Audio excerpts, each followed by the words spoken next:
The day was overcast, the sky heavy with clouds that threatened rain, as if nature itself mourned the passing of my father. His funeral had drawn everyone, relatives who barely spoke to each other, distant acquaintances who remembered him only for his wealth, and, of course, my siblings, whose faces were etched with a mix of grief and calculation. Even in death, he had a way of commanding attention, though it was clear some of us were more interested in what he left behind than in the man himself. The coffin had been lowered, the final prayers whispered, and the air was thick with the scent of lilies and incense. People murmured their condolences, some genuine, some performative, but my attention was already elsewhere. In the center of the room, placed carefully atop a velvet-draped table, sat a large chest. It was antique, worn at the edges, yet polished to a dull gleam, as though it had been preserved for generations. My siblings lingered around it, their eyes gleaming with that familiar mix of anticipation and greed. "Can you believe it?" my eldest brother whispered to me, barely above a breath. "Father said this chest holds the gold. All of it." I didn't reply. I had known him better than that. Our father had always enjoyed testing us, setting traps disguised as treasures. He delighted in the illusions of wealth and power, and now, even in death, he seemed to have the last laugh. The other siblings laughed softly, nudging each other, speculating wildly about the fortune that awaited them. Their eagerness, so raw and unguarded, stung more than I cared to admit. As the crowd thinned, I noticed that no one else seemed to see the envelope tucked under the lid of the chest, a detail my father must have intended only for me. A small, cream-colored envelope, sealed with a wax emblem I recognized instantly. My heart tightened. I knew better than to touch the gold first. It was never truly gold. Carefully I lifted the chest's lid, the hinges creaking like a sigh. The children leaned in, their faces bright with greed and curiosity, expecting stacks of coins or bars of precious metal. Their eyes widened at the sight of coins and trinkets, but their expression faltered as I reached past the superficial treasures and slid the envelope from its hiding place. There was a sudden pause, almost imperceptible at first, like the breath of the room had been caught and held. I broke the wax seal slowly, deliberately, and unfolded the paper inside. My father's handwriting sprawled across it, familiar and precise, yet laced with a cold honesty that no one had ever truly understood while he was alive. As I read silently, my pulse quickened, the quiet murmurs around me fading into an uneasy silence. The words were not about money, not about jewels, not about inheritance as my siblings had imagined. They were confessions, revelations, and veiled warnings. I looked up, the envelope still clutched in my hand. The room had gone utterly silent. My siblings' laughter and whispers had evaporated, replaced with a thick, suffocating tension. Their eyes flicked from me to each other. Confusion and disbelief etched deeply into their features. My father's final message was not what they had expected. It revealed betrayals, secrets, and truths that cut sharper than any knife. For a moment, I almost felt pity for them. The realization of their ignorance, of their blindness to the life we had all lived under the same roof, was staggering. The chest, the gold, the wealth, they were meaningless next to what my father had left me in that envelope. A truth so potent that it shook the foundation of our family in an instant. I folded the letter carefully, almost reverently, and glanced around the room. My siblings sat frozen, mouths slightly agape, eyes wide with shock and fear. The murmurs of disbelief had started to rise, tentative at first, then growing louder as they tried to process what had just occurred. And yet, despite the shock, despite the tension, I felt a strange, quiet satisfaction. This was not revenge, it was clarity, the kind only a lifetime of secrets could produce. My father, even in death, had ensured that the truth would be revealed, and that some illusions of wealth and power, would finally be shattered in the hands of those who thought they had it all. The room remained heavy with tension as the envelope sat in my hands, a simple piece of paper carrying the weight of a lifetime.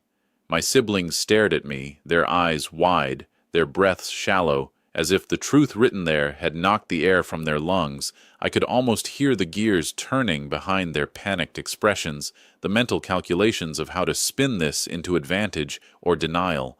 But there was no gold to leverage, no treasure to hide behind, only words. I unfolded the letter again, letting the words sink in. Each line was deliberate, every sentence a careful reconstruction of events they had never noticed, never understood. My father had chronicled the choices we had made as children, the lies whispered behind closed doors, the small betrayals that had accumulated over decades. He had described my eldest brother's envy, my sister's subtle manipulations, even the casual disregard for me that had marked my own childhood. Reading it, I realized he had known everything. Every lie, every secret ambition, every shadow we had tried to hide had been catalogued with precision. My siblings shifted uneasily. My brother's jaw clenched. My sister's hand trembled as she touched the edge of the chest. Even my youngest, normally the quietest and least ambitious, looked pale, eyes darting between the envelope and the chest, as though the gold itself had suddenly become a threat rather than a prize. The letter was not just an account of our wrongdoings, it was a revelation of how my father had safeguarded the future he had imagined for me.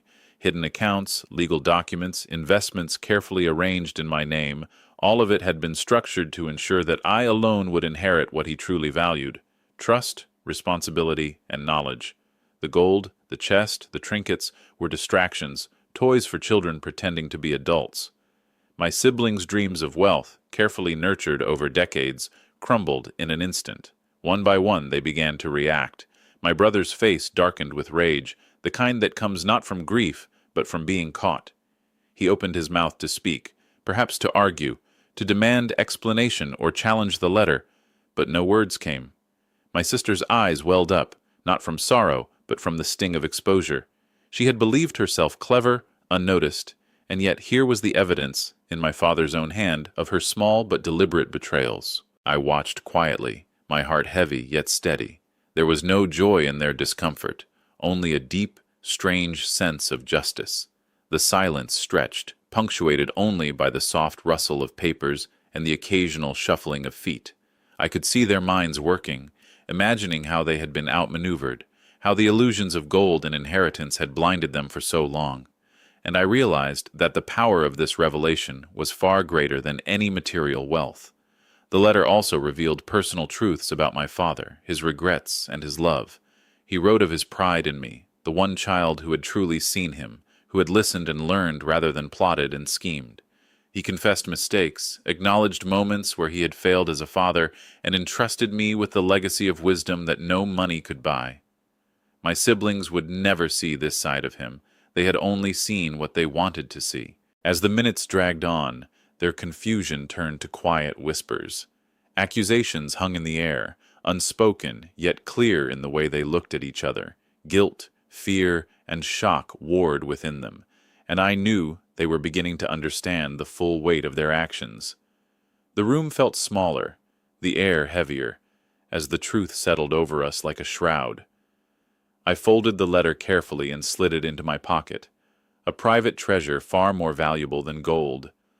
The chest, once the center of their obsession, now seemed absurdly insignificant. My father had left us more than a legacy. He had left a lesson. And the lesson was simple. The truth has a power that cannot be bought, manipulated, or stolen. In that moment, I realized the revenge had begun, though not in the way my siblings would ever expect. It was subtle, inevitable, and already taking root in the hearts of those who had believed themselves untouchable. Their illusions had shattered, and all that remained was the slow, undeniable reckoning of conscience.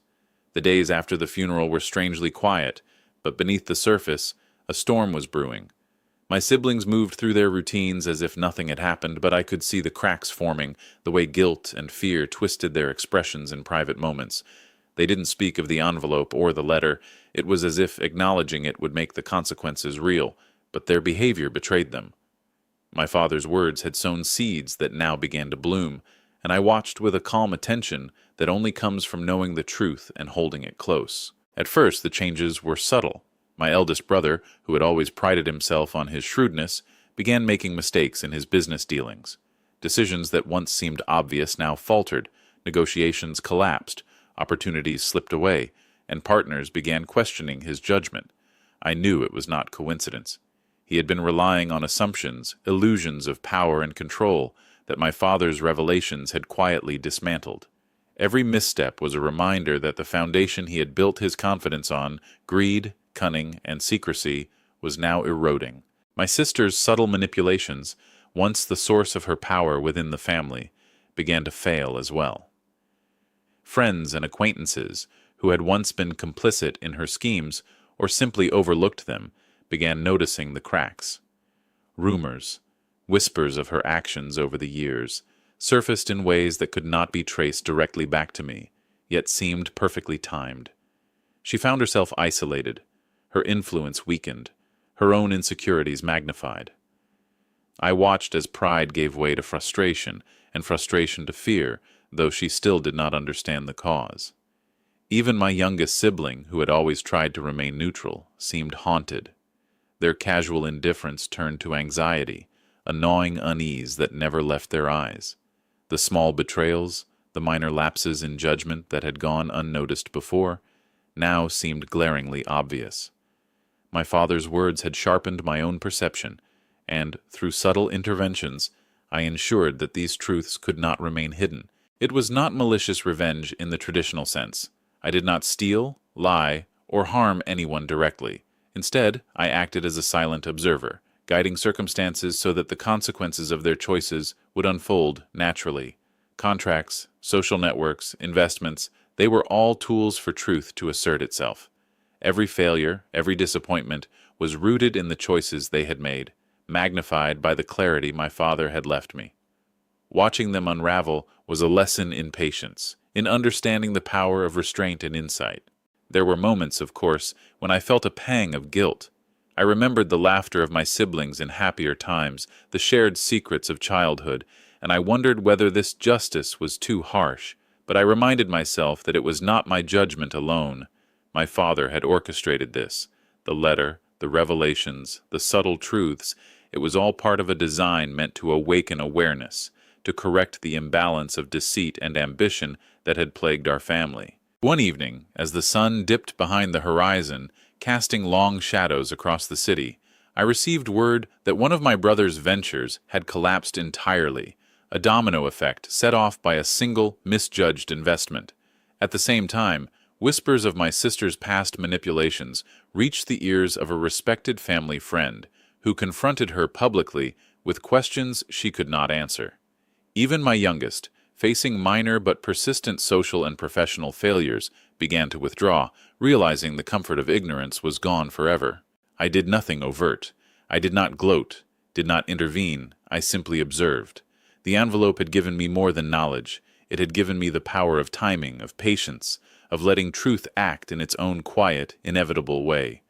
And through it all, I felt a bittersweet satisfaction, a sense that justice had been served without cruelty, without violence, only the inevitable reckoning that comes when illusions collapse and accountability takes its place. By the time I returned to my quiet home, I could almost hear my father's voice in the room, faint but certain. The greatest gold is truth, and it cannot be stolen. And in that moment, I understood fully. Revenge had been served not through anger or spite, but through clarity and consequence. The family we had known was gone, replaced by something raw, honest, and painfully real. The weeks that followed felt like the slow turning of a tide. The chaos and tension that had gripped my siblings gradually gave way to a hollow quiet. The gold they had sought, the treasures they had imagined, had been meaningless from the start. What remained was truth, harsh, undeniable, and unavoidable, and the subtle, irrevocable unraveling of the illusions they had built around themselves. I no longer watched with anticipation or desire. I simply observed, feeling a calm that had eluded me during the years of silent rivalry and whispered betrayals. The house that had once been filled with arguments over inheritance now seemed emptier, quieter, almost respectful of the absence of pretense. I walked through the halls, past portraits of my father and memories of childhood dinners, and I realized how little any of it had truly mattered compared to the lessons hidden within his final gift. The envelope, once shocking and heavy with revelation, now felt like a key not to wealth, but to understanding. My siblings retreated from the world we had shared. My eldest, once so confident in his cunning, became cautious, hesitant to trust even himself. The ventures he had built on assumptions of power and greed were failing, not because I had taken action, but because the foundation of deception could not support them. My sister withdrew from social circles. Her previous manipulations revealed to those she had once relied upon. Even the youngest, who had tried to remain uninvolved, now faced the consequences of passive complicity, the discomfort of realizing that ignorance does not protect one from truth. And yet, despite the pain in the unraveling, I did not feel triumph in a cruel sense. I felt something far subtler, a quiet justice, the kind that does not demand recognition or applause. My father's final act had been careful, deliberate, almost poetic. The power of truth, the inevitability of consequences, had been left in my hands, not to punish, but to illuminate. The family we had been, with its secrets and betrayals, had been dismantled, but in its place was clarity. I often revisited the chest, the trinkets, the coins, the gold that had once seemed so important. I ran my fingers over them, feeling the weightlessness of material wealth compared to the depth of understanding that the envelope had provided. It struck me then that all my father had truly desired was for us to see ourselves honestly, to confront the choices we had made, and to grow from that knowledge. That growth, he understood, was the real inheritance. In quiet moments, I allowed myself to grieve, not just for my father, but for the family that might have been, for the laughter lost to greed and misunderstanding, for the warmth that had been replaced by suspicion. Yet even in grief, there was a strange peace. I had not sought revenge for its own sake. I had merely followed the path laid out before me, and in doing so, I had found my own freedom. The envelope remained safe, tucked away in a drawer, a reminder of everything and nothing all at once. Its words had reshaped our lives, altered the course of my siblings' ambitions, and given me something I had never truly had before: clarity, purpose, and the quiet satisfaction of knowing that truth cannot be hidden forever. The gold they coveted had been nothing compared to the revelation that had changed everything. In the evenings, I would sit by the window, watching the sun dip behind the horizon, thinking of my father's life and his meticulous final gesture. I realized that revenge, when executed with patience and integrity, does not have to be loud or vindictive. It can be subtle, profound, and transformative. My siblings had been given the chance to face themselves. I had been given the chance to see the truth. And so, I lived in that balance between loss and understanding, the shadow of the chest and the envelope lingering, a reminder of the lessons hidden in plain sight. I had inherited more than wealth, more than status. I had inherited wisdom, and with it, a quiet, enduring sense of peace. The family we had once been was gone, replaced not by bitterness, but by the profound clarity that comes when illusions are stripped away, and the truth, finally, is all that remains.